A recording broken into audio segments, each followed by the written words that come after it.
Boa tarde a todos, sejam bem-vindos ao nosso webinar de hoje, que vai falar um pouco dos avanços e dos desafios do ecossistema de inovação, como sempre, mas hoje com essa perspectiva das federações das indústrias dos estados do Sul. A gente convidou Santa Catarina, Paraná e Rio Grande do Sul para estar com a gente hoje. Eu já vou apresentar os nossos convidados. Mas antes disso, eu queria dar as boas-vindas para vocês que estão nos assistindo aí no nosso canal do YouTube, aos nossos palestrantes, agradecer a participação de todos vocês. A ANPEI, para quem ainda não nos conhece, é a Associação Nacional de Pesquisa e Desenvolvimento das Empresas Inovadoras. E a ANPEI é a única associação multissetorial independente do ecossistema de inovação brasileiro. E, dentre várias outras coisas, a nossa missão é viabilizar ambientes de colaboração e cooperação entre o ecossistema e os nossos associados. E para isso a gente tem algumas iniciativas, como, por exemplo, esse evento que a gente está realizando aqui neste momento, que são os nossos webinars. A gente também tem Papo de CEO, que traz um presidente de empresa a cada 15 dias, e 5 comitês temáticos: gestão da inovação, fomento, propriedade intelectual, o comitê do relacionamento entre as ICTs, que são as universidades, os centros de pesquisa e as empresas, e o nosso comitê que fala do relacionamento das indústrias, das grandes empresas com as startups. Além, claro, do nosso evento anual, a Conferência ANPEI de Inovação, que esse ano está confirmada no modo 100% virtual, de 16 a 19 de novembro. A ANPEI também tem um braço de educação com cursos de curta duração em Company, que é o EduCampEI, e também a nossa certificação, que é o Innovation Architect. Além disso, um dos nossos pilares de articulação institucional junto ao governo e também a demais parceiros, e também a nossa base de conteúdos, que é gratuito. Eu tentei falar aqui brevemente o que é a ANPEI, mas são 36 anos de história, é difícil resumir aqui em tão pouco tempo. Então eu já deixo o convite para que vocês acessem nosso site, sigam as nossas redes sociais. O pessoal vai disponibilizar esses links aqui no final da nossa conversa, aqui no chat do YouTube, para vocês acessarem mais informações. E vou deixar também o meu contato para que vocês, caso queiram saber um pouco mais sobre a ANPEI, possam falar comigo, tá? Bom, então sem mais delongas, vou convidar aqui para a nossa mesa virtual, né, para moderar essa sessão, Humberto Pereira, que é graduado pela Universidade Federal de Minas Gerais em Engenharia Mecânica, com ênfase em aeronáutica, e especializou-se em estruturas aeronáuticas pelo ITA. Possui experiência de 30 anos em desenvolvimento, certificação e suporte à operação de jatos comerciais e executivos produzidos pela Embraer, tornando-se referência na área de engenharia e tecnologia para o desenvolvimento de novos produtos e processos. Liderou projetos de inovação em tecnologias e processos do desenvolvimento do produto junto a fornecedores e órgãos governamentais certificadores. Foi responsável por assegurar a aplicabilidade de diversos projetos de desenvolvimento tecnológico em produtos aeronáuticos. Atuou como vice-presidente de Engenharia e Tecnologia, vice-presidente de Programas, Defesa e Segurança, e hoje ocupa o cargo de engenheiro-chefe e vice-presidente da Embraer. Humberto é também ex-presidente da ANPEI. Bem-vindo, Humberto. E como convidados, Carlos Arthur Train, que é engenheiro químico pela PUC do Rio Grande do Sul, especialista em gestão de instituições de ensino técnico e gestão da produção. Trabalha há 34 anos no Senai, com experiência como instrutor, diretor de centro tecnológico e gerente de unidade de negócios e serviços tecnológicos e como diretor de operações. Atualmente é diretor regional do Senai Rio Grande do Sul, está representando hoje aqui, então, o presidente da Fiergs. Bem-vindo, Carlos. Também José Eduardo Fiates, que é diretor de inovação e competitividade na Fiesc, sócio fundador da C-Ventures, um dos fundadores e atual diretor executivo do Sapiens Park, foi superintendente geral e superintendente de negócios e de ciência, tecnologia e inovação na Fundação CERT, foi dirigente na Amprotec, foi diretor da incubadora Celta, atuou em projetos na área de empreendedorismo e inovação junto a empresas e entidades como Natura, Sebrae, Porto Belo, Embrapa e Governo de Santa Catarina. Participou de treinamentos e programas cooperativos de pesquisa nas áreas de Venture Capital, empreendedorismo inovador e estratégia de inovação em tecnologia, como no MIT, Stanford Sloan Business School, Kellogg Business School e Queen University. Está representando hoje o presidente da Fiesc. E Fabrício Luz Lopes é gerente executivo de tecnologia e inovação do sistema FIEP, é responsável pelos institutos Senai de Inovação, que tem como objetivo explorar e induzir novas tendências tecnológicas, encorajando a inovação nas indústrias por meio da pesquisa aplicada e do desenvolvimento do empreendedorismo de alto impacto. Trabalha com inovação há mais de 10 anos e já participou da implantação de projetos de inovação em empresas como Renault, Siemens e Bosch. Fabrício é especializado em gestão da inovação pela PUC Paraná e pela UTC da França, e Fabrício está representando hoje o presidente da FIEP. Fabrício, seja bem-vindo. Sejam todos muito bem-vindos. Bom, vamos lá então. Berto, você pode falar um pouco, então, qual que é a ideia desse nosso webinar hoje? Então, a ideia hoje é a gente conversar um pouquinho a respeito de como a inovação, principalmente vista sob a perspectiva das indústrias, está avançando, e tratar um pouquinho desse momento singular que a gente está vivendo de Covid. Então, a ideia é realmente, eu começaria ouvindo um pouquinho cada um dos senhores, apresentando aí a associação, utilizando o tempo que achar conveniente, para falar um pouquinho da Associação das Indústrias, da Federação das Indústrias e como a federação tem trabalhado com as indústrias e os outros atores do sistema de inovação para promover inovação e crescimento em seus estados. Ótimo, eu procurei desenvolver a apresentação com esse briefing que o senhor reproduziu aí. Então, por favor, podemos começar aí com a tua apresentação. Podemos já iniciar? Então, por favor. Eu vou pedir ao colega que nos monitora aí para a gente poder compartilhar a apresentação por aqui. Ok, gravando, pode compartilhar.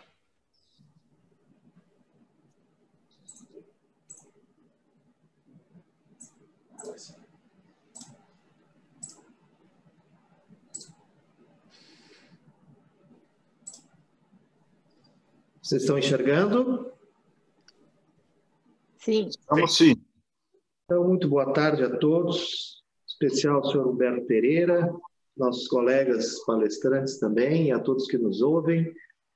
De uma forma muito rápida aqui, e também não pretendo esgotar o assunto, né? Mas o que nós pretendemos fazer aqui é falar um pouquinho justamente como nós enxergamos a inovação nas indústrias, seus desafios e possibilidades, e fazer alguns comentários especificamente neste período em que nós vivemos, especificamente com a pandemia, né? Basicamente, eu vou fazer uma rápida contextualização do cenário de competitividade e inovação no país, os nossos principais desafios, numa ótica muito particular, mas também as oportunidades e possibilidades. Com relação à produtividade, o Brasil, num ranking de 137 países, está em 80º lugar, conforme o Global Competitiveness Index de 2018. Também no que se refere especificamente ao capital humano, nós temos dificuldades em performar junto com os países mais desenvolvidos, né? Se nós olharmos os resultados do PISA, né, nós estamos tendo um decréscimo no que se refere a algumas competências de leitura, matemática e ciência, né? Da mesma forma, se olharmos o índice de inovação global, Em 2006 estávamos em 37º lugar e agora, com esse mesmo índice no ano passado, em 66º lugar. Um outro dado que eu gosto de comentar, principalmente no que se refere à indústria 4.0, que faz muito uso das tecnologias habilitadoras e também de recursos advindos da inovação. Se nós olharmos um dado tirado da Associação Robótica Mundial Industrial, nós vemos um incremento substancial em alguns países, como China, Coreia do Sul, Japão, por aquisições de robôs, né? E o Brasil ainda com um número muito pequeno deste mesmo recurso. Se nós fizermos uma relativização desses números, né? Ou seja, o número de robôs industriais por 10 mil trabalhadores da indústria, nós vemos que os países que estão performando muito bem no que se refere aos produtos manufaturados, como a Coreia do Sul, Singapura, Japão, Alemanha, tem um número acima de 300 robôs por 10 mil trabalhadores. O Brasil, embora esteja aumentando esse número, ele ainda está abaixo de uma média mundial, que é de 69 robôs. No Brasil, nós temos 10 robôs para cada 10 mil trabalhadores. Isso significa que, se esses números não mudarem, principalmente no que se refere a esses produtos manufaturados, nós teremos cada vez mais dificuldades em competir. Numa pesquisa recente da CNI, uma pesquisa espontânea, os fatores que mais têm dificultado a indústria para a adoção de novas metodologias está com a falta do trabalhador qualificado, vamos ver isso um pouquinho mais adiante, a infraestrutura de telecomunicações do país insuficiente, especialmente em algumas regiões, a dificuldade para identificar tecnologias e parceiros, entre outras, né?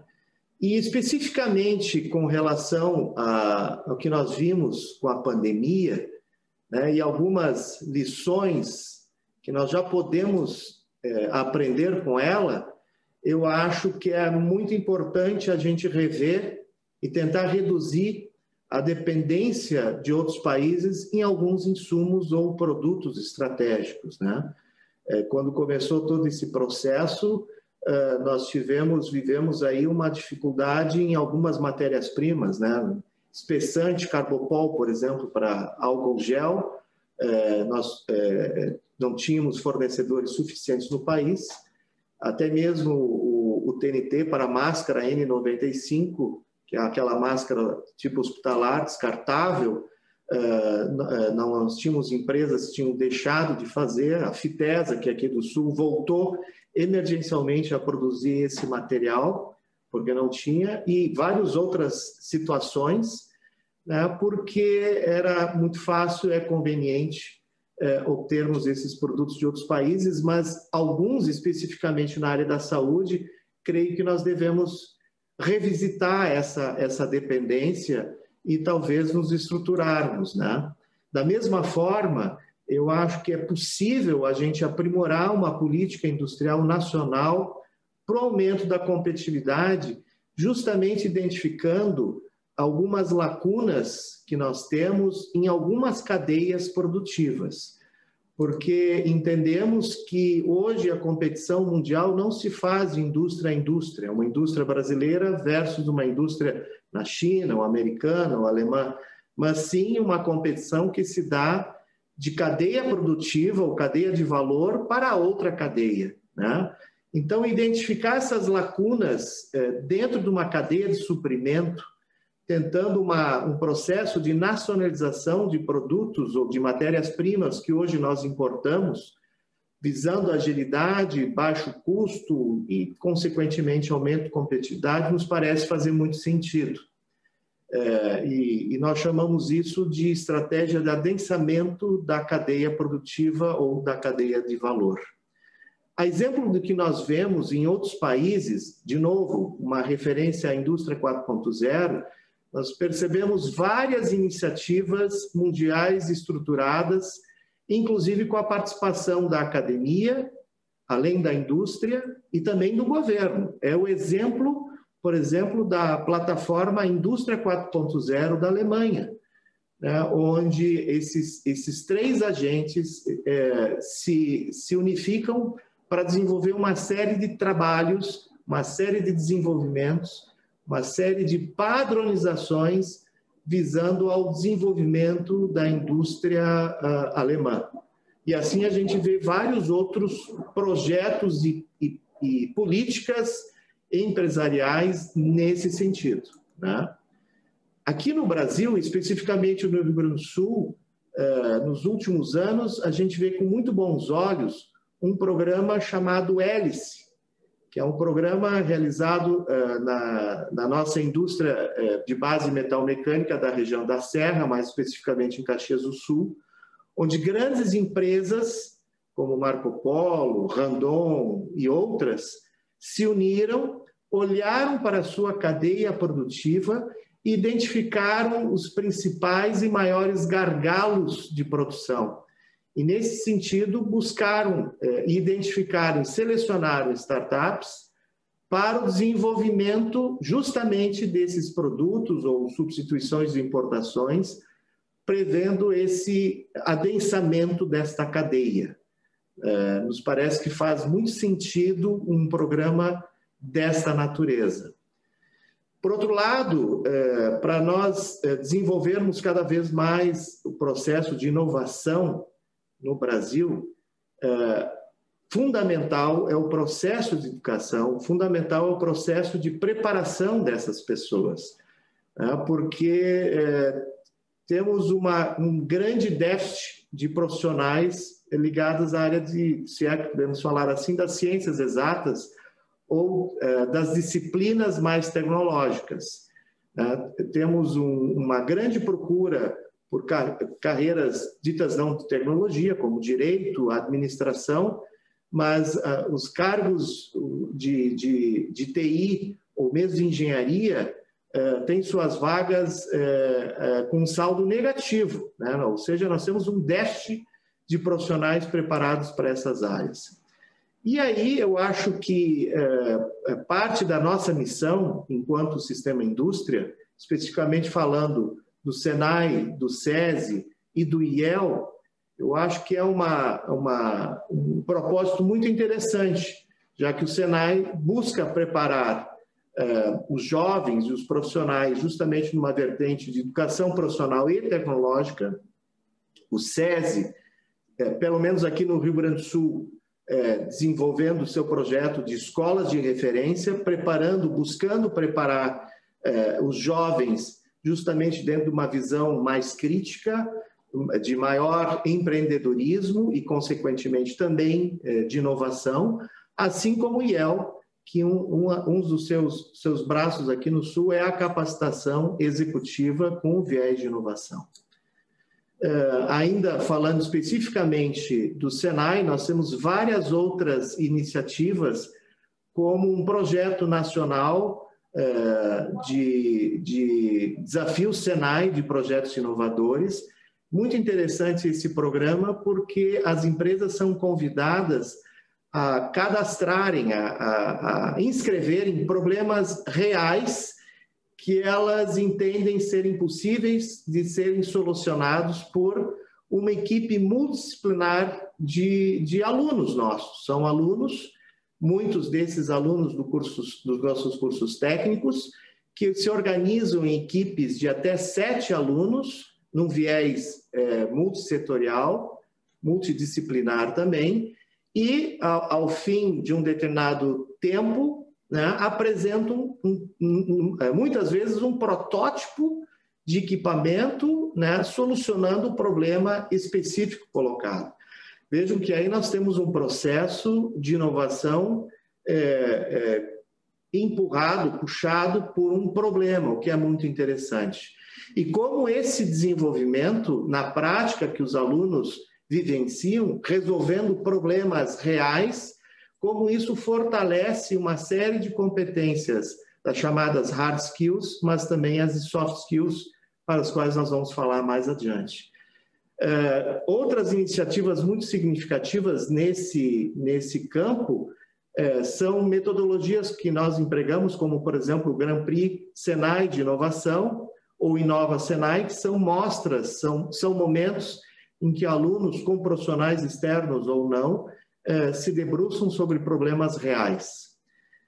Especificamente falando um pouco num plano nacional, a mobilização empresarial para a inovação, que reúne cerca de 300 lideranças empresariais, demandou a criação de uma grande rede de tecnologia e inovação ao Senai.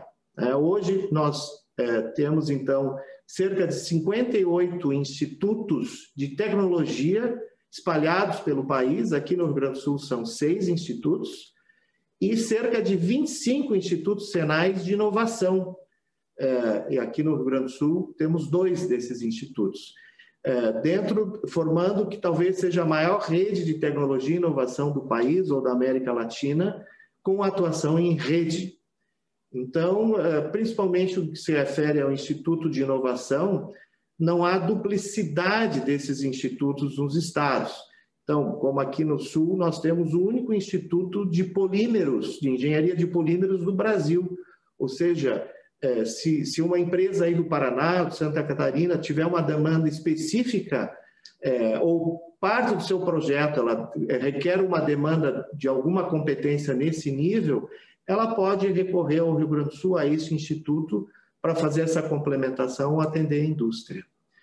Um dos fomentos que nós usamos, que é recente, é a Embrap, Empresa Brasileira de Pesquisa e Inovação Industrial, que aporta recursos dentro de um formato extremamente não burocrático para desenvolvimento de projetos com viés de inovação. Via de regra, a Embrap propicia 1/3 de financiamento, ou seja, de recursos para o desenvolvimento de projetos. O outro 1/3 é provido pela empresa interessada e 1/3 provido pelo ICT, pelo Instituto de Ciência e Tecnologia, no caso, um dos nossos institutos. Então, isso faz com que haja um favorecimento pela indústria para o desenvolvimento rápido de um determinado projeto.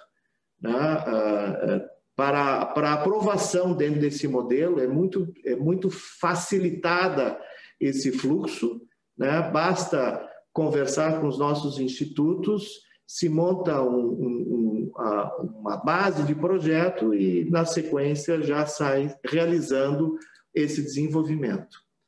Nós dispomos já de longa data, desde 2004, de um edital vencedor vencedor pelo volume que ele representa, que é o nosso edital da indústria. Ele já teve vários nomes, vários parceiros, entre eles o SEBRAE, além do SESI e SENAI, que aportaram ao longo desses anos todos já 674 milhões por meio de editais para a indústria, e isso já foi possível alavancar e aprovar 1.166 projetos, inclusive em áreas como a missão contra a Covid, onde aqui no Rio Grande do Sul, inclusive, nós desenvolvemos 8 projetos já com esse objetivo.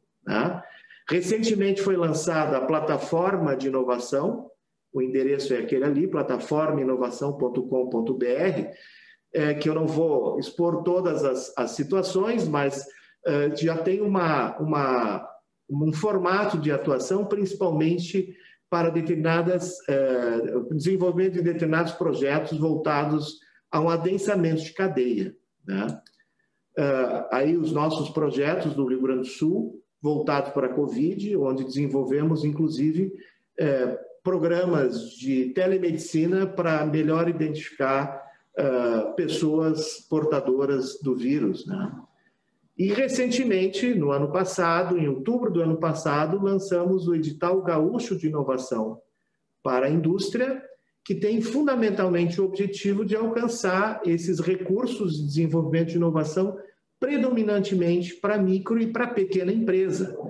Ele conta com recursos de apoio do SEBRAE, além do IEL, do SESI, do SENAI, e com apoio da Federação e do Governo do Rio Grande do Sul. E através de ciclos permanentes de apresentação, selecionam ideias, né? Essas ideias são qualificadas e viram projetos aprovados. Atualmente nós temos 29 projetos de inovação contratados, sendo que a absoluta maioria, quase 70% desses projetos, são de empresas de pequeno porte ou de startups. No Rio Grande do Sul, hoje, nós estamos executando, neste momento, 64 projetos de inovação. Para cada um desses projetos, existe pelo menos uma indústria cliente sendo atendida, um projeto que vai virar um produto ou que vai incorporar um determinado processo dessa empresa. Atualmente, a nossa carteira de projetos é da ordem de 52 milhões de reais ao longo desses projetos.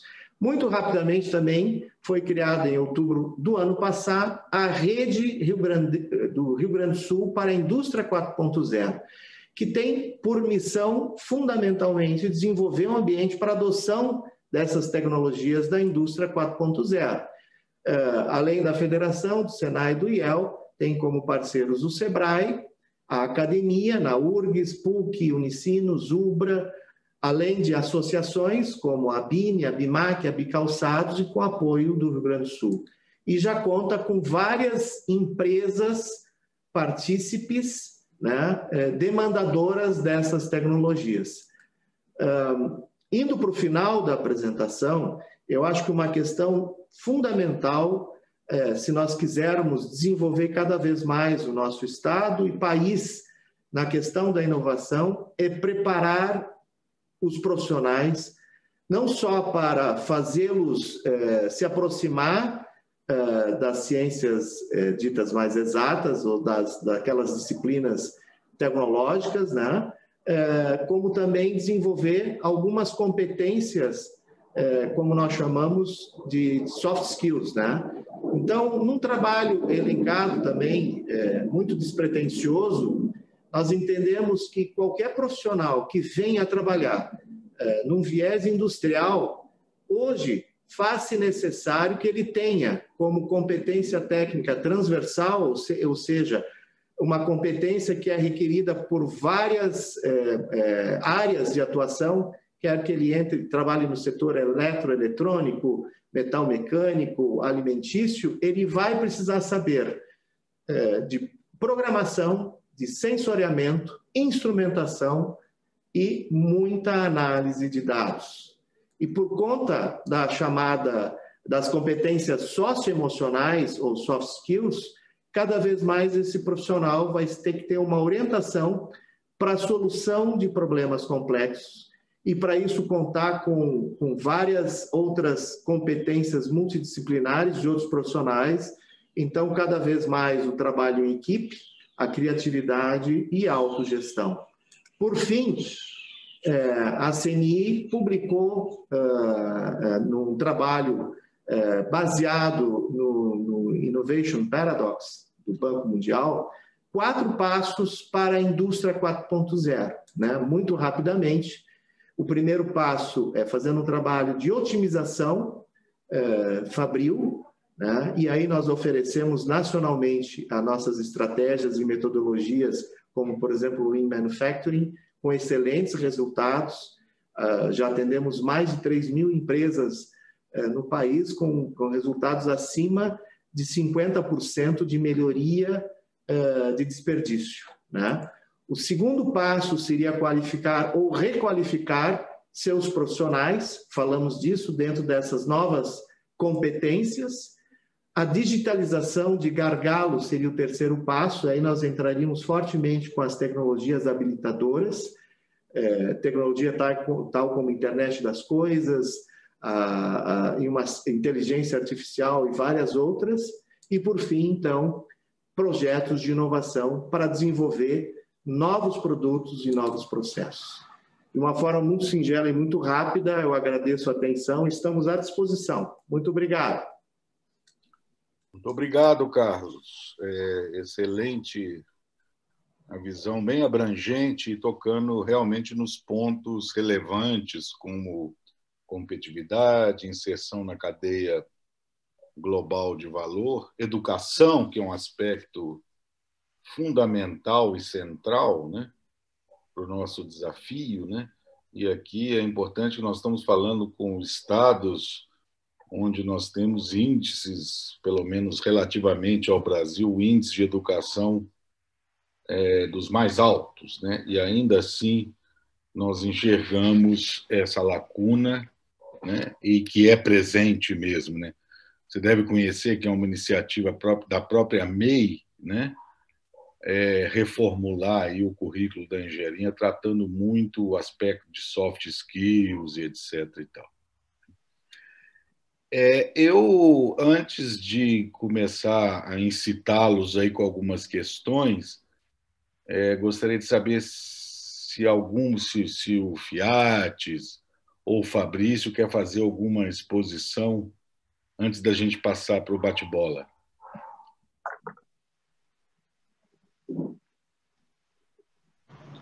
Fabrício, você tem alguma apresentação preparada? Não, Fiates, pode, por favor, fazer considerações, eu também complemento. Nós temos aqui uma apresentação rápida do nosso portal. Eu posso compartilhar diretamente aqui? Por favor, Fiates.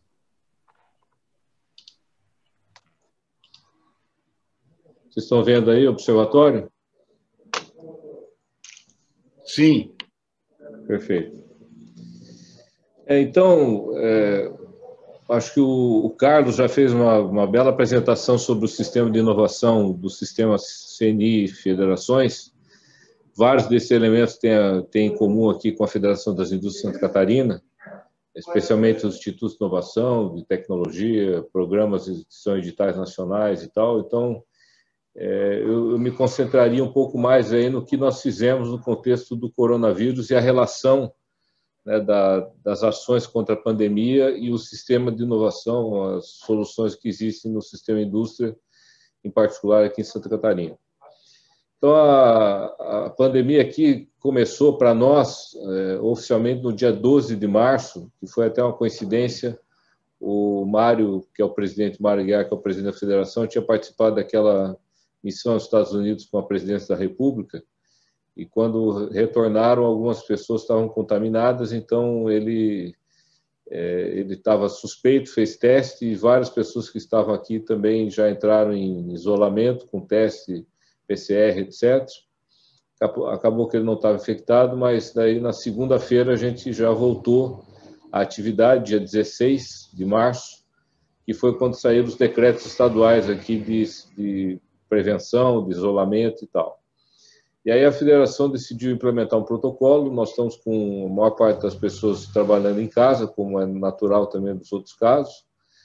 Apenas a diretoria que optou por fazer um processo de estar presente aqui para a gente comandar o time aqui da sede da federação, com as gerências, com algumas pessoas-chave que estão presentes eventualmente, e a gente tem um protocolo de testes a cada X dias, ou quando aparece algum suspeito.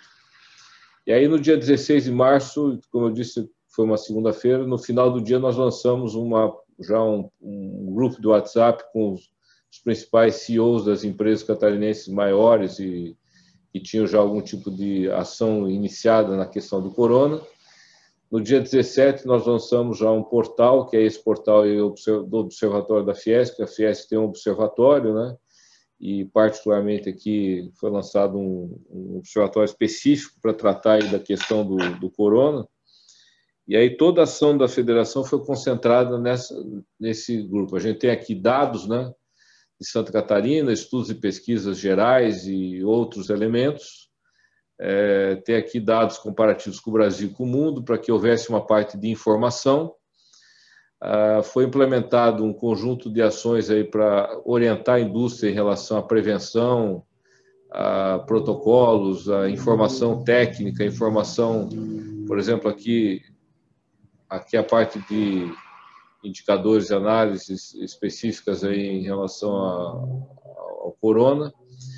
Foi montada essa central de suporte à indústria, então orientações sobre saúde e segurança, sobre questões jurídicas, gestão de pessoas e processos para dizer como é que tinha que ser feita a parte de teletrabalho e tal, importação e exportação durante a pandemia, né?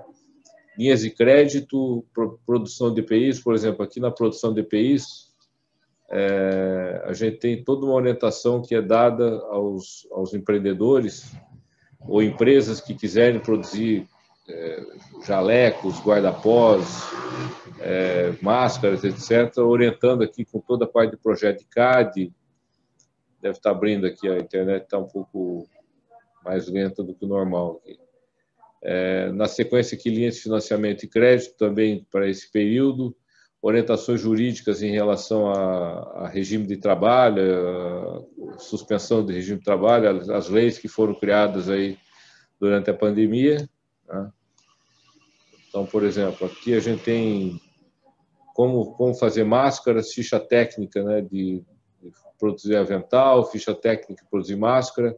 Você entra aqui, eventualmente, daí já tem o modelo da máscara que vai ser montada, abre o zip aqui com todas as informações de CAD, né? Enfim, como é que eu volto aqui? Informações aqui de... Vamos ver se abre aqui. Processo produtivo para você montar o processo para produzir máscara. Então, foi dado um conjunto grande de orientações para os empresários no sentido de ajudá-los, seja na parte aqui de, como eu disse, de informações técnicas para a produção. Deixa eu entrar aqui. Opa. Ele está voltando aqui agora, deixa eu ver.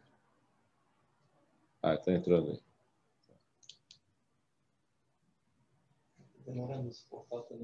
O portal está demorando. Então, quando ele entra, eu vou falando. Então, por exemplo, essas informações foram utilizadas por várias empresas do setor têxtil e confecção, só para dar um exemplo, por exemplo, Marisol, Malve, que são empresas que trabalham com produtos típicos aí de varejo, né? Passaram também a produzir máscaras e aventais e tal, na época mais crítica ali do início da pandemia. Então, aqui nós temos um conjunto de indicadores, a central de suporte à indústria. Depois, no dia 19 de março, logo na sequência, nós lançamos um produto que é o FERA, né? Que é uma frente empresarial para reação articulada em relação ao corona, e essa frente empresarial criou um fundo, né? Esse fundo tem toda aqui uma metodologia de como é que é feito a doação, para que tipo de projetos. Nós captamos R$ 2,5 milhões e tivemos mais do equivalente a R$ 575 mil em apoio operacional e captamos mais R$ 1,5 milhão aproximadamente de recursos financeiros que não entraram na nossa conta, mas passaram a ser geridos também pelo fundo. Então, aproximadamente R$ 4 milhões aí nós chegamos a trabalhar vindo de empresários, de pessoas físicas, de empresas, enfim, pessoas da sociedade. E, basicamente, esse recurso foi aplicado para a compra de ventiladores. Nós compramos aí cerca de 10 ventiladores, compramos milhares de EPIs, aí, máscaras, diversos tipos outros de EPIs. Compramos também testes PCR, aí, na ordem de R$ 200 mil em testes PCR. E hoje nós estamos comprando, emitimos um pedido de compra de 5 mil oxímetros para medição de oxigênio, né, em pessoas que estão contaminadas, para acompanhamento à distância das pessoas contaminadas em relação ao nível de oxigênio no sangue, que é um dos fatores importantes para aquelas pessoas que estão contaminadas eventualmente serem atendidas mais rapidamente, antecipadamente. Então, essas foram algumas ações de formação ou de recursos, ou de capacitação, treinamentos à distância, enfim, está tudo concentrado aí nesse portal. Uma outra frente, como disse o Carlos, a gente participou do edital da CNI e assumimos a coordenação nacional do projeto de desenvolvimento de respiradores e de escalonamento de respiradores.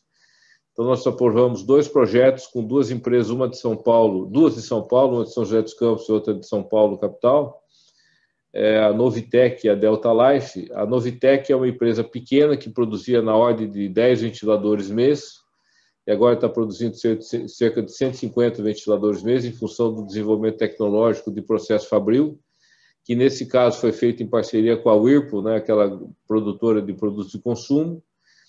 E no caso da Delta Life, que é a empresa de São José dos Campos, ela produzia respiradores veterinários, e aí foi feito todo o desenvolvimento tecnológico, a qualificação, teste e aprovação na Anvisa, e agora ela então produz ventiladores com custo bem mais baixo. Ela está trabalhando com cerca de 2/3 do preço padrão de mercado dos ventiladores, com o mesmo tipo de desempenho, em função de ter adquirido uma tecnologia mais robusta, né, mais simples, incluindo até a chamada válvula de expansão que é uma espécie de coração do ventilador, que era um componente muito difícil de ser obtido na época aí do pico aí de abril, maio, né?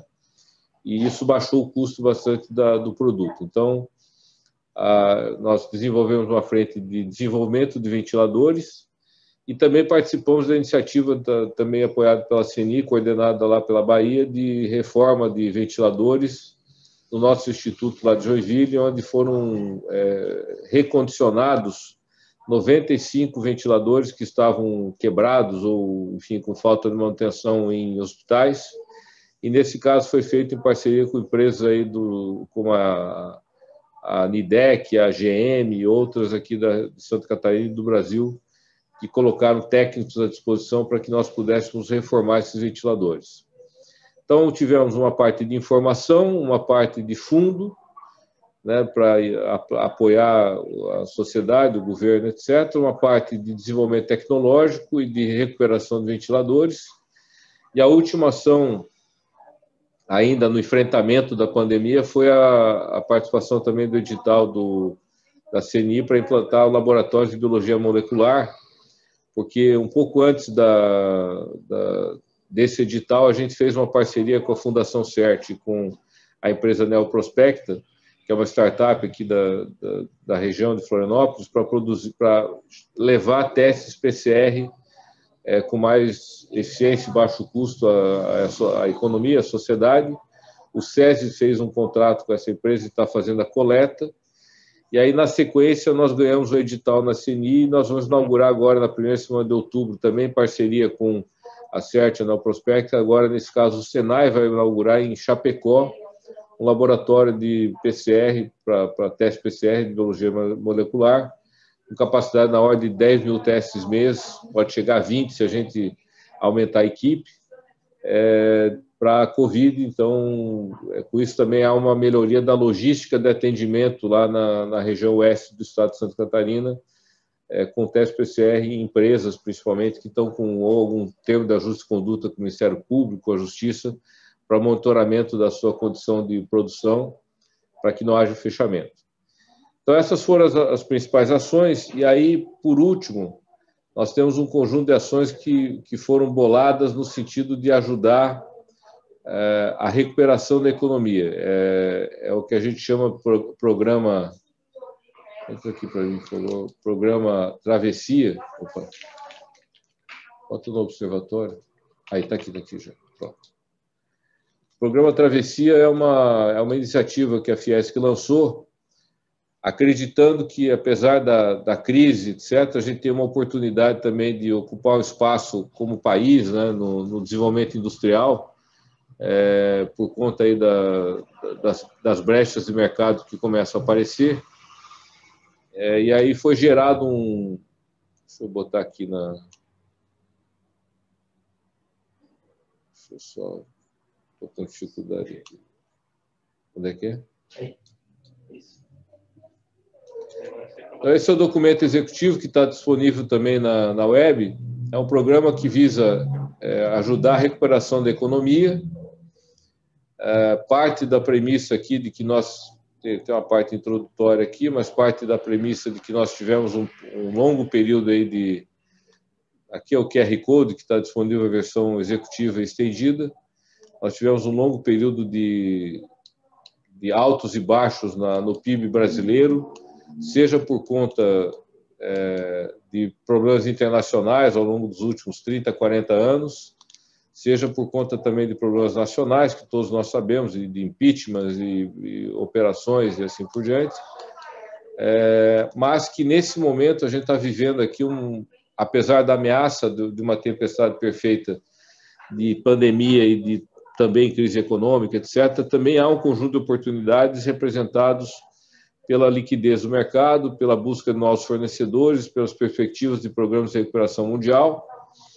E aí, então, nós elegemos aqui um conjunto de mais ou menos 12 países aí que a gente gerou um índice de integrado aí desses 12 países e regiões do mundo que tem uma semelhança com a densidade populacional e a área física de Santa Catarina, e colocamos uma provocação para nós todos aqui no Estado, e que a gente precisa ter uma evolução de indicadores, principalmente de PIB per capita, de PIB geral, de receita geral do Estado e assim por diante, criando um programa de desenvolvimento que tem aqui essa Rosa dos Ventos como referência. Então, o objetivo é promover o desenvolvimento do Estado, basicamente focando aqui na reinvenção da economia, e aí bate com aquilo que o Carlos falou também, quer dizer, o objetivo é fomentar setores exportadores futuros, reposicionamento da indústria e a ocupação de lacunas que aparecem agora também na questão do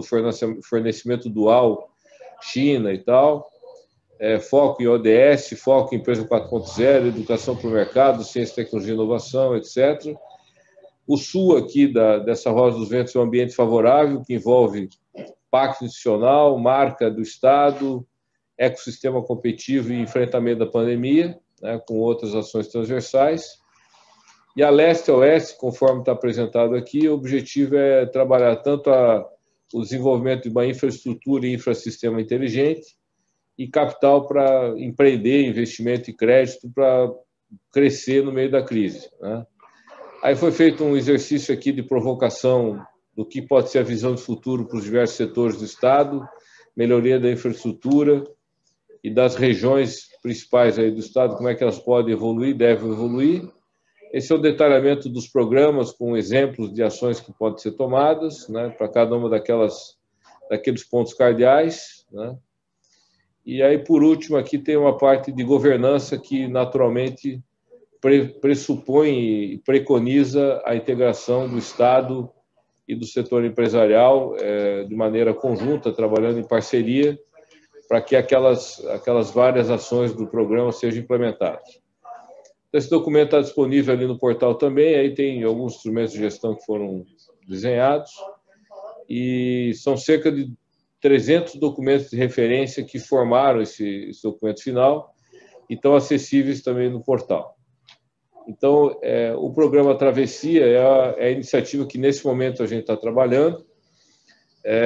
Dentre outras coisas, já de ações práticas, nós estamos implementando, em parceria com a Secretaria de Saúde do Estado, um app de monitoramento de todos os contaminados chamado Corona Dados, que é um app de celular para que a pessoa diariamente relate, as pessoas que foram contaminadas relatem sintomas. É uma aplicação simples, mas muito importante para fazer o monitoramento e controle da pandemia. E ela conversa com o oxímetro que nós falamos que estão doando, para ajudar aí o Estado a trabalhar também a gestão dos dados, e isso já foi estendido para a FEComércio também, para outras federações empresariais, em parceria com a Secretaria de Saúde, que está orientando todo o protocolo. Isso faz parte do programa Travessia, no sentido de que ele ajuda a conter, né, a disseminação da doença para permitir a recuperação da economia. O objetivo é que a gente faça aquele crescimento em U, né, ou idealmente até em V, e aproveite esse momento para ter um salto de competitividade que, nesse momento de gravidade e urgência, às vezes é mais fácil tomar certas decisões e buscar objetivos comuns e unir todo mundo em torno de uma causa que, no caso, é tornar Santa Catarina uma referência em desenvolvimento sustentável. Então, essas foram as iniciativas principais e eu fico agora para a gente conversar. Muito obrigado, Fiales. Muito obrigado pela apresentação e parabéns aí, muito oportuno esse programa Travessia, né? Acho que a crise escancarou, né, as nossas deficiências, e acho que a visão de que ela também nos oferece oportunidades novas no contexto global, é uma verdade que precisa ser explorada, né? Então, parabéns aí pela iniciativa.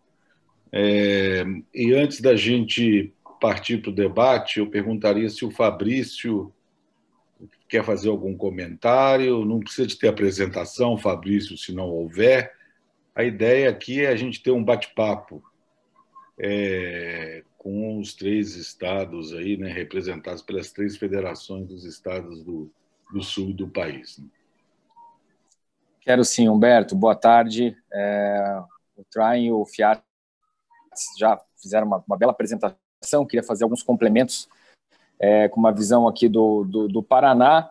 Nós também temos uma estrutura muito parecida com a de Santa Catarina e Rio Grande do Sul. Aqui no Paraná nós temos 9 institutos de tecnologia e inovação, são 7 de tecnologia, 2 de inovação.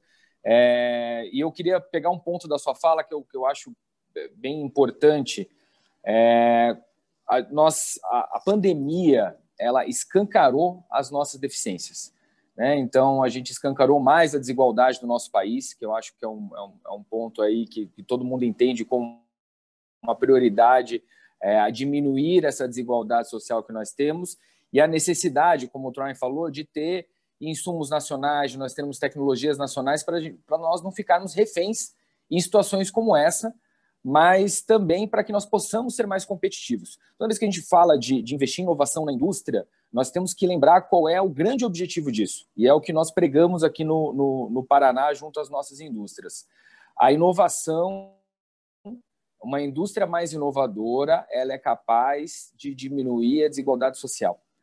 Se você pegar, tem uma matéria recente aí feita por pesquisadores da FGV que compararam países como a Malásia e o Chile, que têm aí uma renda per capita muito parecida, eles têm um nível de educação muito parecido, basicamente 9 a 10 anos aí, anos de educação, mas a desigualdade social na Malásia é muito menor, porque a Malásia ela tem uma indústria muito mais complexa. Então, não basta nós investirmos apenas na inovação na indústria, nós temos que induzir a indústria a produzir produtos de maior complexidade, produtos com maior tecnologia.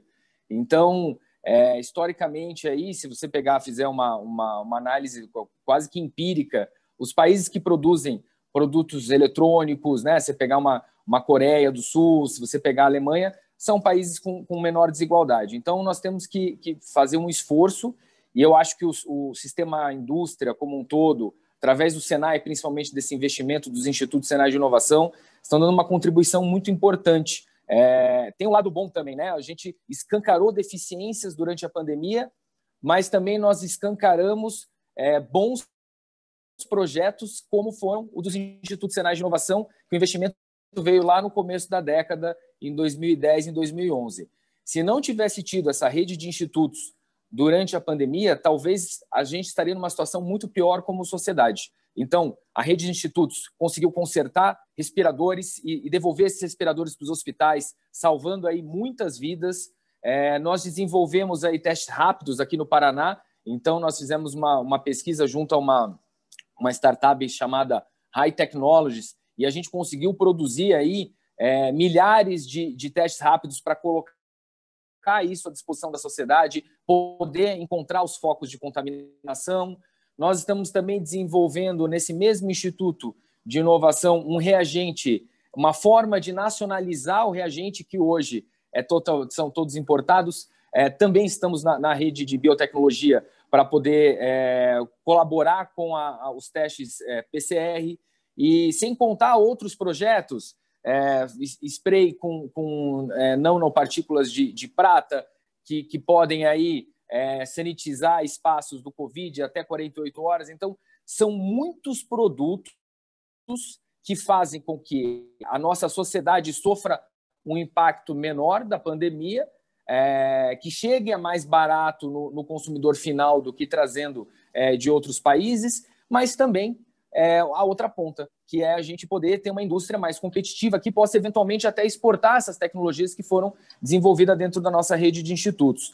Então, hoje eu vejo o cenário nacional de inovação com muitos atores importantes para a indústria. Eu acho que os Institutos Senai de Inovação talvez seja o pilar central, mas nós temos a própria Ampei, por exemplo, que é um ator super importante há muito tempo. Nós temos universidades, nós temos outras ICTs que são bem importantes para todo esse ecossistema, mas tem um ponto que é crucial, que são as políticas públicas, né? Então, a gente tem tido aí de maneira tímida, mas muito importante e relevante, como o próprio Troy falou, da Embrapi, de investimentos, de novas linhas de fomento.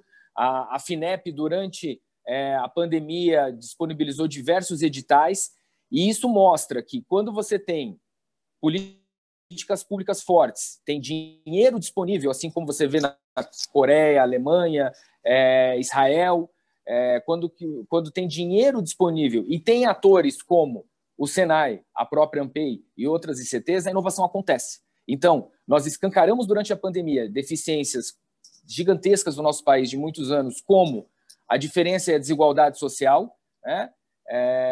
Mas também começamos a mostrar aí um outro olhar, atores importantes que conseguem dar respostas rápidas e eficientes para a sociedade. Então, em menos de 3 meses, foi um trabalho muito bacana.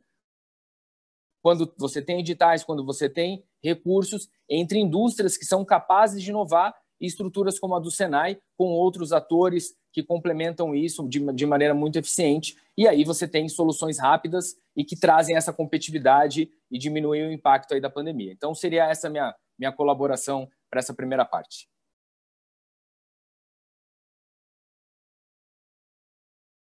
Opa, muito obrigado, Fabrício. Eu estava no mudo aqui. Eu vou me atrever aqui a talvez aproveitar uma síntese da apresentação brilhante que vocês três fizeram aí, abordando basicamente e certamente os temas essenciais, né? E em se tratando de representantes da indústria, eu queria fazer uma provocação, porque a Ampei é uma associação nacional de empresas e de indústrias que estão procurando e veem na inovação um caminho necessário e inquestionável para a prosperidade, né?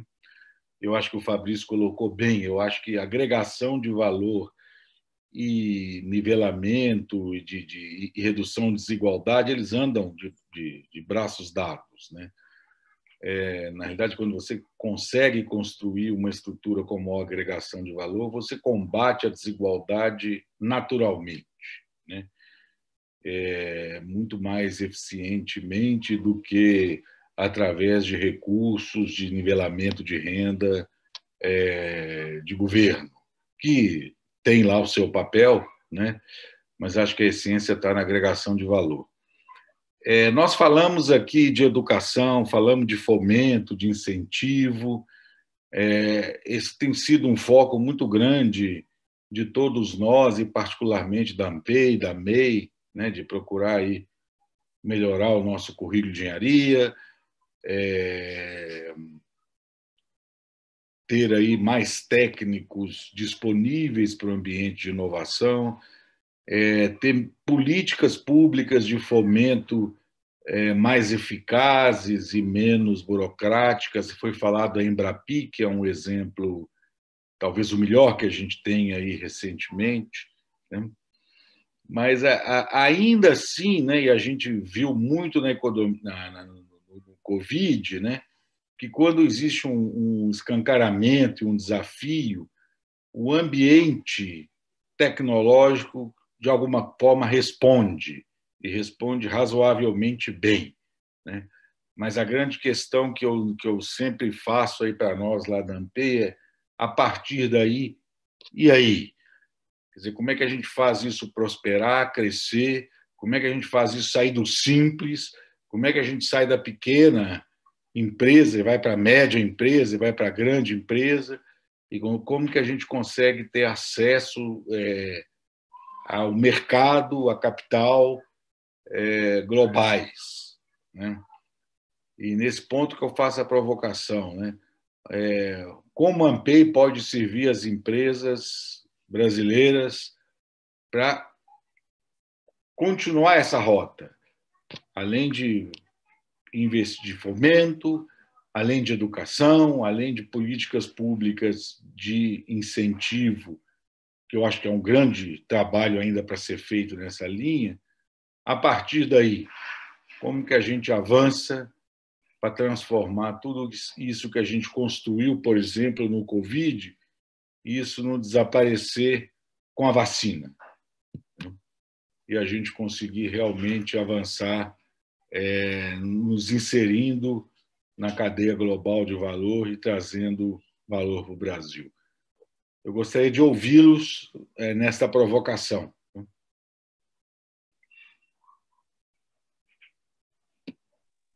Posso começar, Humberto, se me permite? Por favor. Eu acho que tu bem colocaste uma situação que eu também compartilho. Eu acho que nós temos que tirar lições de tudo que nós vivemos, né? E acho que a ANPEI tem um papel fantástico de conexão de todos esses agentes, né? Talvez conectar quem precise de um apoio para desenvolver, né? Com aquele que pode, de alguma forma, melhorar determinadas situações em um produto, visando uma inserção melhor no mercado. Eu acredito muito, particularmente, nessa situação de adensar uma cadeia, né? Por exemplo, aqui no Sul, um dos nossos institutos de inovação é o de engenharia de polímeros, né? E nós montamos um comitê técnico de inovação, que são representantes de grandes empresas e de instituições de ciência e tecnologia, dentro de um fórum consultivo. E uma questão que a gente percebe é que, por exemplo, nós temos uma grande carência de resinas, por exemplo, dando um exemplo, né, de resinas para tintas industriais. Essas resinas, cerca de 95% são importadas. Então, obviamente que a gente não tem a melhor condição de competição no mercado nacional e internacional. Mas uma vez identificada essa carência, eu acho que vem o passo mais difícil, que é justamente o que fazer para melhorar essa situação. Então, desde uma conexão entre todos os agentes, né? Eu acho que nós precisamos do Estado, do governo, para propiciar algumas situações, né? Precisamos de um agente que convirja todas essas iniciativas para que efetivamente um ecossistema mais condizente com a necessidade surja, apareça, né? Precisamos das ICTs para apoiar essas empresas no desenvolvimento. Então, eu acho que uma associação do porte da ANPEI teria um processo assim de conexão muito importante nessa situação toda, né? Muitas vezes nós atuamos fundamentalmente com um pequeno empreendedor, né? Mas não é por ser pequeno que não se desenvolvem situações muito interessantes. Eu gostaria de dar um exemplo. A gente ficou vislumbrado alguns meses atrás, quando o Elon Musk anunciou a produção de telhas cerâmicas com a incorporação de células fotovoltaicas mais baratas, inclusive, para a geração de energia fotovoltaica, energia limpa, e num país como o nosso, que é extremamente ensolarado, uma fonte fantástica de energia. Mas nós aqui apoiamos, com os nossos modelos de financiamento, a produção de uma telha fotovoltaica, também nas mesmas condições, né? Claro que nós não temos abrangência nacional, mas quantas outras empresas estariam precisando, demandando essa mesma solução? Eu acho que... E assim nós vamos encontrar exemplos nos nossos estados, nos nossos institutos, de uma série de possibilidades e oportunidades de desenvolvimento.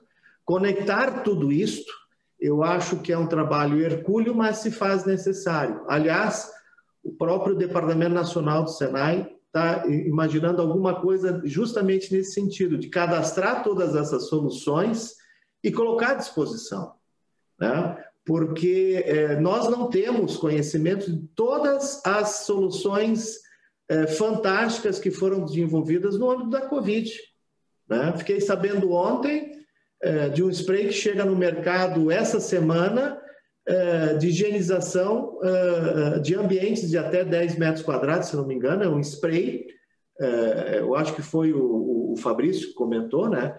Um spray com álcool, com sais de prata, e que mata 99,99% das bactérias ou inativos vírus com esse percentual. Fantástico, né? Então, são situações como essas que eu acho que nós podemos multiplicar se nós tivermos as conexões necessárias, identificando os problemas e buscando todos os agentes para solucionar. Não são soluções simples, muitas vezes exige uma movimentação grande de todo um ecossistema, todo um habitat, né? Mas eu acho que é o caminho. Se a gente olhar o que os outros países estão fazendo, justamente construir essas alianças, né? O que se chama de tripla ou quádrupla, ou já se fala agora até em quíntupla hélice, né? Excelente. Na realidade, você tocou num ponto que talvez ressuscite uma ideia que a gente vem trabalhando, que é um mapa nacional da inovação para que a gente consiga identificar, né, a demanda consiga identificar não só a oferta disponível, mas a oferta tecnológica, né? E que eu acho que é uma dificuldade, por exemplo, de muitos dos nossos associados identificar dentro do Brasil quem poderia, onde é que está o conhecimento para desenvolver alguma tecnologia ou mesmo para ser um fornecedor de parte de um processo produtivo. Perfeito. Eu acho que isso é um ponto muito relevante. Está anotado aqui, porque nós temos que revigorar esse projeto. A Ampei pode ser um catalisador desse ambiente, sem dúvida nenhuma. Muito bem. Naquilo que é uma inovação já, quer seja numa coisa muito próxima de um conhecimento aplicado ou do próprio conhecimento aplicado, né? Eu vi hoje, alguém me mandou um vídeo que acho que uma empresa de Campinas desenvolveu aí um polímero para saco de lixo que também esteriliza o vírus, né? Também recebi. E a gente acaba vendo isso pela reportagem, né? A gente deveria estar enxergando isso pelos nossos meios, né? Nós que somos empresários deveríamos ter esses canais, certo? A gente acaba sendo surpreendido, né? Boas notícias, mas surpreendido, né? Exatamente. Se a gente tivesse todas essas conexões, talvez a gente pudesse fazer as coisas acontecerem de uma forma mais rápida, mais fácil, né? Eu fico imaginando as múltiplas aplicações dessas questões todas, né? Exatamente.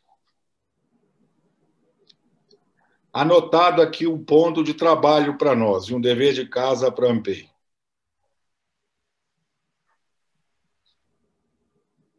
Alguém mais gostaria de comentar? Fiates, Fabrício? Humberto, eu concordo com o que o Carlos colocou. De fato, eu acho que esse tipo de articulação tem que acontecer. Eu acrescentaria só o seguinte: eu acho que nesse momento de senso de urgência, de senso de gravidade que nós estamos passando pelo país, é muito importante que as lideranças de alto nível das empresas associadas à Ampei, que são empresas de grande porte, de grande influência nacional, se mobilizem de maneira mais assim explícita, mostrando a importância, né, dessa base tecnológica existente no país e sensibilizando de maneira mais concreta os membros do nosso sistema financeiro de financiamento e inovação, para que haja manutenção, no mínimo, e preferencialmente ampliação dos recursos no âmbito desses sistemas. A gente precisa ter um aporte maior, né, cada vez mais, para que haja um desenvolvimento tecnológico do país, né? Os nossos indicadores de investimento em P&D e de PIB até não são tão ruins, mas não geram o resultado que devia gerar, né? E esse é um problema de política pública, né, de ciência e tecnologia nacional, que nós temos que aproveitar esse momento para reforçar a ampliação de recursos e a simplificação de burocracias. Eu penso também que é nesse momento de crise que ninguém pode ficar também perdendo tempo, às vezes, com excessos, né? Infelizmente, muitas vezes a gente se defronta, né, com uma situação em que o Brasil tem legislação de primeiro mundo e vida real de terceiro mundo. Então, a gente precisa ter um pouco mais de pragmatismo para permitir às empresas investirem em inovação sem tantas burocracias e sem tantos desperdícios, não só para trabalhar em inovação, mas também na parte tributária geral das empresas e outros elementos que complicam a nossa competitividade, e nós não vamos conseguir aproveitar oportunidade nenhuma se nós tivermos ainda defasagens de competitividade, por exemplo, associadas à burocracia, complexidade de sistemas tributários e outros aí que afetam a empresa como um todo e particularmente a parte de inovação. Muito bem posto, Fiassi. Como eu comentei, né? Infelizmente, a gente está na luta de não perder, né? Foi uma luta enorme aí pelo Fundo Nacional de Desenvolvimento de Ciência e Tecnologia, ameaçado, né? Conseguimos aí ANPEI com o CNI, com a ajuda da Sociedade Brasileira de Progresso da Ciência, a gente, junto com o senador Isalci lá, conseguimos aprovar um projeto de lei para a gente proteger aí o Fundo Nacional Desenvolvimento de Ciência e Tecnologia. Quer dizer, na verdade, a gente está lutando para não perder. Por mais surreal que isso pareça, né? A gente tem lutado para não regredir, né? Quando existe uma necessidade visível, né? Escancarada, como eu usei aí, de progredir, né? Então, eu acho que é um papel realmente importante da ANPEI e da MEI, né? Manter aí ecoando aí a necessidade de manter políticas de fomento e principalmente reduzir ou criar uma possibilidade de acesso, né, com alguma segurança jurídica a esses fomentos, né? A gente tem uma dificuldade muito grande, não só no acesso a dinheiro público, a fomento público, mas também no apetite do dinheiro privado, dada a complexidade aí do ambiente jurídico, né, da exposição de risco que o empresário e o capital privado tem, né?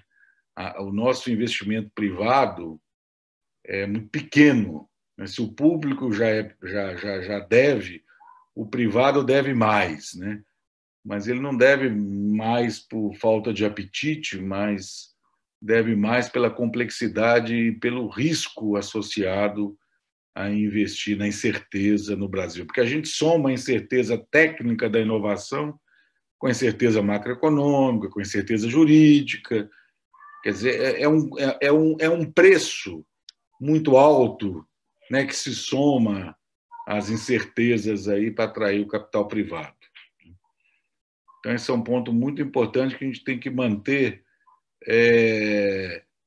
que eu acho que é um pilar importante, educação e políticas públicas no quesito de incentivo. Mas eu tenho me perguntado muito, queria ouvir um pouquinho o Fabrício, porque essas duas coisas, apesar de insuficientes, se a gente as tornar satisfatórias, eu acho que a gente ainda não chegou lá, né? O que a gente faz para, uma vez que a gente tenha um conhecimento, uma tecnologia desenvolvida, né? Como é que a gente transforma isso em valor e principalmente num alto valor agregado para o país? Mas antes de eu tecer mais comentários, eu queria ouvir um pouco o Fabrício. Essa é a pergunta de $1 milhão, né, Humberto? Eu acho que tem um pilar bem importante, que você até comentou na tua pergunta, que são as pequenas empresas. Toda essa, a grande maioria das empresas do Brasil, das indústrias do Brasil, são pequenas e médias indústrias. Então, elas devem empregar aí quase 50% da mão de obra da indústria nacional. Pelo menos aqui no Paraná é muito equilibrado. Então, se para a grande empresa é muito difícil, todo esse movimento, todas essas dificuldades que a gente colocou aqui, para as grandes empresas já é muito complicado. Para a pequena empresa, isso potencializa aí por 1 bilhão de vezes. Então, a Ampay, ela tem um papel crucial na conexão, como disse o Trai e o Fiat. Ela tem um papel crucial na conexão, primeiro porque tem pessoas com alta capacidade que participam e tem credibilidade. Eu acho que essa credibilidade faz com que a Ampay potencialize o seu poder de conexão entre entidades que organize diversos movimentos. A gente teve uma experiência aqui no Paraná que eu acho muito interessante compartilhar, que foi um projeto com financiamento da Embrap, que era um consórcio de pequenas empresas. Então, nós tivemos aí... A gente estava analisando os nossos dados do Observatório da Indústria, nós temos uma competência muito forte em baterias aqui no Instituto Senai de Inovação Eletroquímica, e nós percebemos que a gente tinha muitas empresas pequenas de baterias de reposição, que ocupavam esse mercado de reposição, mas que a gente estava tendo uma disfunção na balança comercial e a gente estava importando muitas baterias de chumbo ácido da China.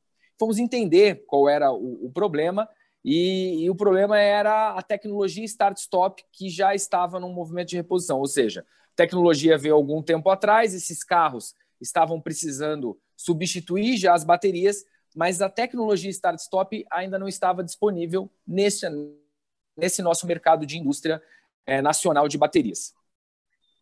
Elas não tinham dinheiro para fazer investimento em inovação, trabalham ali no máximo com o capital de giro, a grande maioria delas, e nós organizamos um pool de empresas e dividimos a tecnologia entre elas e melhoramos ainda mais, aplicamos ali algumas tecnologias novas, nanotecnologia, para que a nossa bateria nacional, de todas essas empresas, ficasse mais potente do que as chinesas e mais competitivas e mais baratas na produção.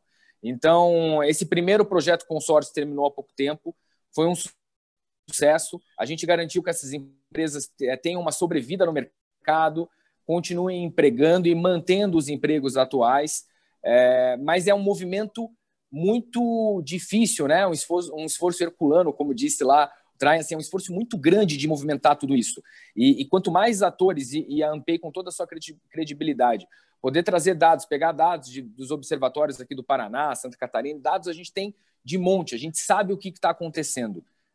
O importante é ir lá no problema e organizar para que nós tenhamos uma solução. E incentivar que todo este movimento que está começando a crescer, de novas linhas de fomento, de recursos para a inovação, e toda essa rede dos institutos Senai que foi montada, que tem muita tecnologia, tem muita gente boa, tem muito capital intelectual, que seja disponibilizada não só para as grandes indústrias, mas para o pequeno industrial, que esse sim está com a água mais no pescoço ainda, está numa situação mais complicada, sofre mais porque ele está sendo achatado por todos os lados. Cada vez que a gente abre mais um mercado, a gente expõe mais, principalmente, a pequena indústria, mas é necessário.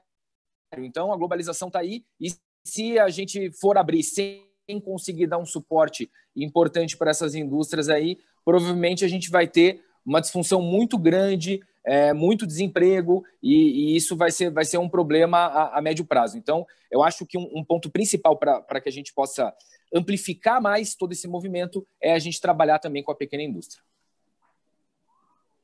Excelente, Fabrício. Eu compartilho aí com a visão de que geração de valor passa pela indústria. A gente, evidentemente, nós queremos competitividade, evidentemente, nós queremos produtividade, nós queremos a nossa competitividade nível mundial, né?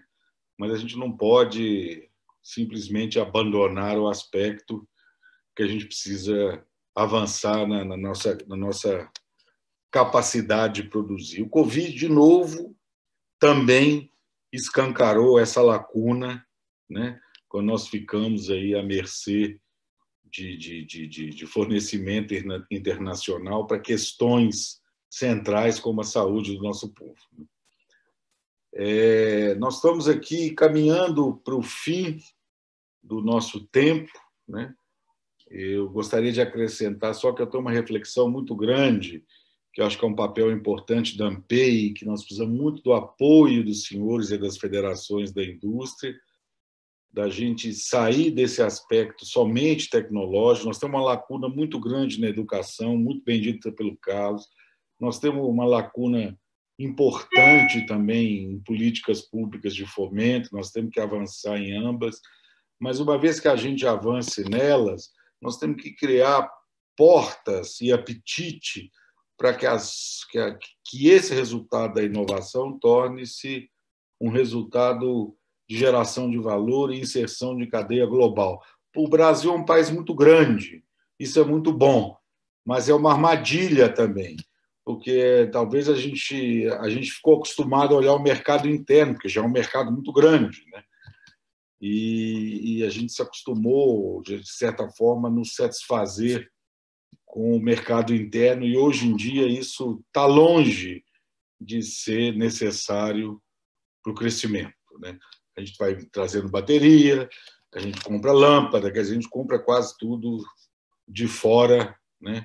Onde é que está a nossa produção interna, né? Outro dia estava procurando um tipo de parafuso aí, vou lá no AliExpress, porque eu não consigo achar aqui no Brasil o parafuso que eu preciso, né? Então, para a gente encerrar, Marcelo, eu não sei se você tem mais algum ponto, mas eu acho que, primeiro, ficou muito clara aí a missão, né, e os pontos que foram trazidos como missão da ANPEI, dos aspectos que a gente precisa trabalhar para a indústria, né? Importante, e aí eu abro um comercial, se os senhores me permitem, né? Nos ajudarem a adensar a nossa cadeia de associados nos estados, tá?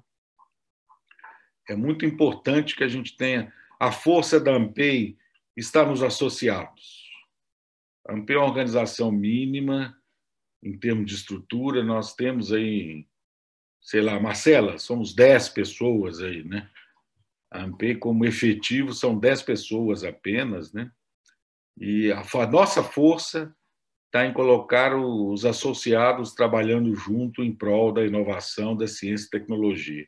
Quanto mais associados, maior a nossa representatividade, mais inteligência, mais contribuição, mais ideias diversas a gente traz para o ambiente para direcionar bem o apoio ao nosso sistema industrial. Fechado esse parêntese de merchandise da ANPEI, eu gostaria, então, de convidá-los aí para uma palavra final para a gente encerrar nossa conversa, já agradecendo imensamente a participação dos senhores e a contribuição assim, muito rica, né? Eu ouvi coisas muito importantes, inclusive coisas inéditas, que eu tenho certeza que a ANPEI vai redirecionar as suas ações em função das observações que os senhores trouxeram, tá? Então, eu deixaria aí para a gente encerrar, um fechamento aí dos senhores para a gente encerrar o nosso webinar. E, mais uma vez, muito obrigado pela participação de todos. Humberto, se me permite. Então, eu queria, em nome da Federação do Rio Grande do Sul, agradecer muitíssimo o convite.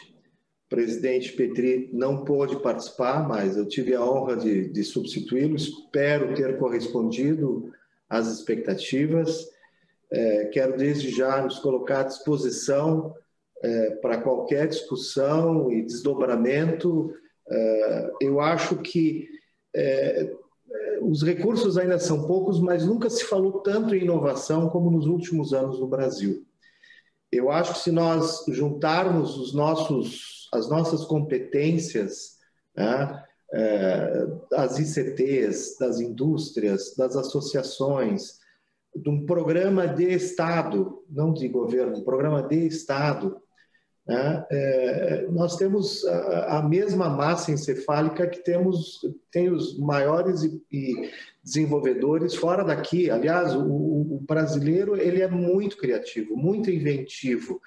Eu acho que se nós destravarmos algumas lacunas, né, como é a questão da educação, como é resolver algumas situações de fomento e, fundamentalmente, nos interconectando, que a gente realmente se conheça, né, e que aí a gente vai parar de duplicar esforços, né, e vai fazer as iniciativas produzirem os resultados. Eu acho que a nossa experiência enquanto sistema indústria tem sido fantástica, ela é nova, mas ela tem sido muito efetiva. Eu acho que vai chegar o momento que nós vamos medir tudo isso, ou seja, qual é o impacto e qual é a contribuição que a gente dá, em última análise, para a sociedade, porque o que a gente quer é gerar valor, né? Gerar valor de uma forma geral para a indústria e, fundamentalmente, gerando valor para a indústria, que é uma criadora de riquezas, né? Redistribuir isso para a sociedade. Eu acho que viveremos uma sociedade melhor se isso de fato acontecer. Agora temos que correr, né? Porque outros países estão fazendo isso há muito mais tempo do que nós, né? Então temos que redirecionar, mas volto a dizer que os nossos cérebros são iguais, então temos as mesmas condições, né? Vai depender da gente fundamentalmente. De nossa parte, agradeço mais uma vez e nos colocamos à disposição para qualquer outra discussão, desdobramento. Foi um prazer participar. Muito obrigado, Carlos.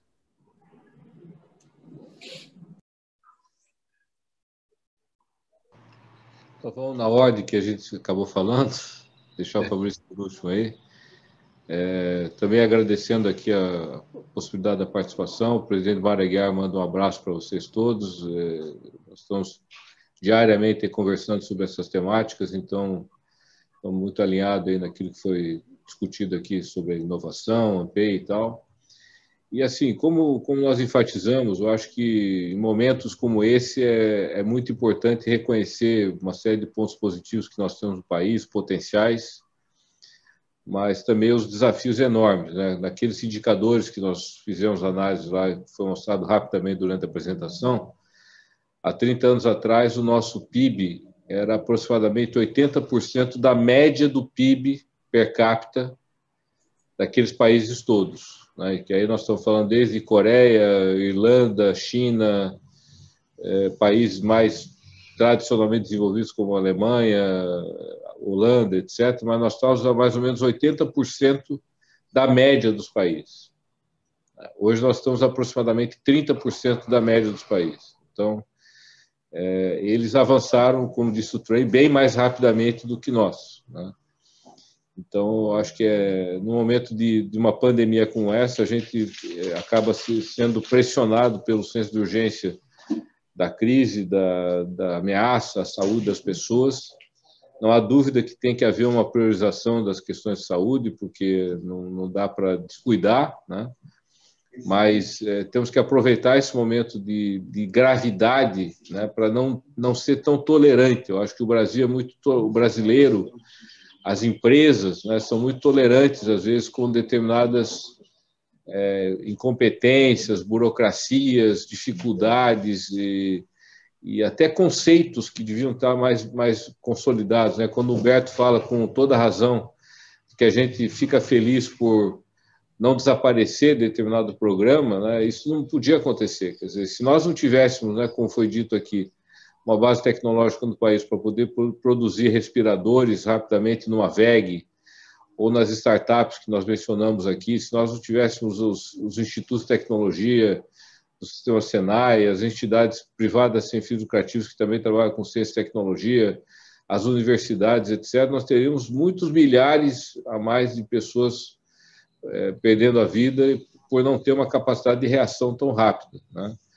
Então, nós não podemos deixar a bola cair, nós temos que continuar chutando em direção ao gol E o gol é aumentar o PIB per capita, aumentar o desenvolvimento do país, e apostando, de fato, em ciência, tecnologia e inovação, que gera resultado a partir de uma articulação das várias hélices aí, né, da sociedade, do governo, da universidade e principalmente do setor privado. E aí nós estamos juntos buscando desenvolver ações localmente, estadualmente, nacionalmente, em parceria no âmbito local e também no âmbito nacional com as várias entidades do sistema. E a ANPEI é uma das parceiras. Recentemente o Humberto esteve até participando aqui da nossa reunião de diretoria, apresentando a ANPEI. A gente quer ampliar cada vez mais esse tipo de relacionamento para não tolerar a bola cair. Nós temos que continuar crescendo e fazendo a inovação sendo uma alavanca para o desenvolvimento, e o desenvolvimento sendo um alimentador permanente da inovação.